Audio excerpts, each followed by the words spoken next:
Hey everyone, welcome to Logan's Mosh Pit. Glad to have you here. Do me a favor and please subscribe if you haven't already. Also, consider joining my Patreon page for some cool perks. I'll leave a link down in the description. I know what you need, some more rock and read. Today we'll read Chapter 7 and Chapter 8 of Iron Man by the riffmaster Tony Iommi. Chapter 7 is called A Career Hanging Off an Extra Thin String. Here we go. Since I had my accident, I've had to rethink the whole thing, from the thimbles to how I play to the guitar itself. I can't pick up any guitar and start playing it. It has to have the right strings and has to have the right weight of strings. I had all these problems from day one. And it was worse then because at the time, there were no companies making light gauge strings.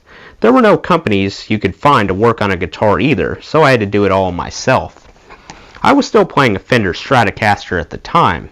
I took that guitar apart countless times, trying to make it comfortable, filing the frets down, getting the strings to the right height, as opposed to normal people who still have the ends of their fingers. I can't feel how hard I'm pressing down on the strings very well. I tend to really press hard because if I don't, the string will just flick off. I needed very thin strings because bending thick strings was too hard for me. The lightest gauge strings she had at the time were 11 or 12. They were heavy because it was still in the style of the popular play-in-a-day guitar tutor Bert Whedon's thick strings. That's what everybody had. They only made one set of strings, one certain gauge. I was the first to come up with the idea of making light strings, simply because I had to find a way to make the guitar easier for me to play. The heavy strings would just rip the leather off. I wouldn't have the strength of my fingers to bend the strings, and it would hurt. The people in the music shops would say, "You can't get any lighter. These are it." And I would say, "Well, are there any other strings that are thinner?" "No, apart from banjo strings." "Give me some of those then."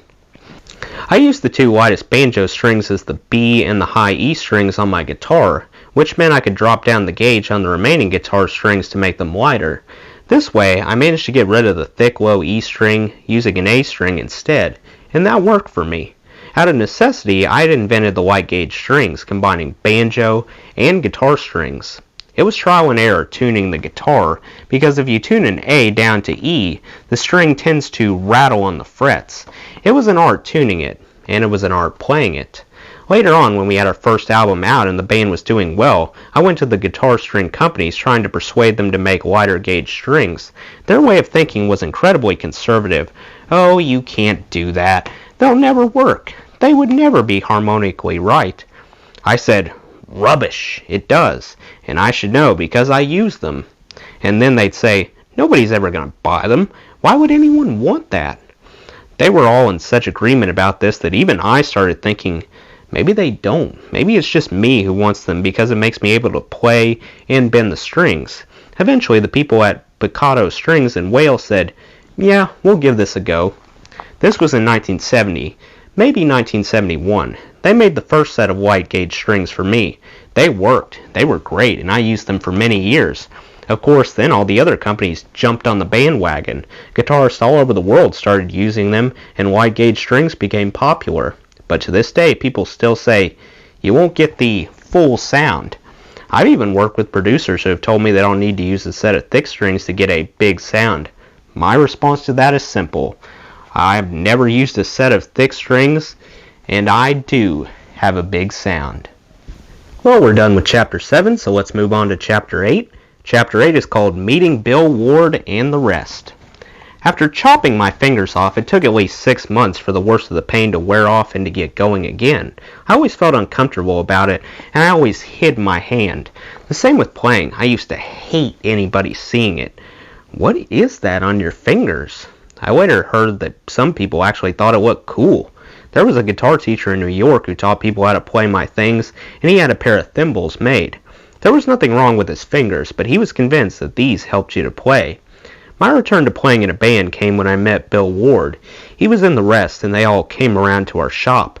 They were trying to talk to me about joining them while people were coming in to be served. I said, "Yeah, we'll have a go." They sounded really professional because they had two Vox AC30 amplifiers. I also had an AC30, so when you looked at it, 3 AC30s, 3 Fenders, bloody hell, it must be a great band.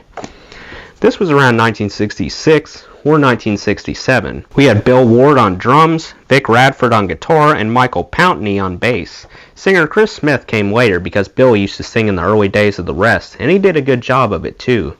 At that time, we had no money. Bill used to go around picking up all these bits of drumsticks that the drummers of other bands had played with and broken. He couldn't afford to buy any new ones, so he got used to playing with these half sticks. Vic Radford had also chopped his finger off. I think he caught his middle index finger in a door and topped it off. Him losing a finger was a great help to me because I'd never met anybody else who had done that. I thought, bloody hell, both in the same band. He even tried one of my thimbles, but it's something you really have to get used to. It's just another world. It's a totally different style of playing, and you just gotta change all the rules. And that's what I did. I didn't follow any rules at all. I made my own. We did a lot of covers, some Shadows, some Beatles, maybe some Stones, more or less top 20 stuff. You had to play that poppy stuff or else you wouldn't get a gig. The rest was quite popular. We started making a bit of a name just locally. We'd play at the Midland Red Club, which was in the Midland Red Bus Depot. It was a social club where all the people who worked there would go. They had a band there every week. We used to play alternate weeks, and John Bonham was usually in the other band that played there. He'd last about 5 minutes in this band because he was too loud, and they'd fire him.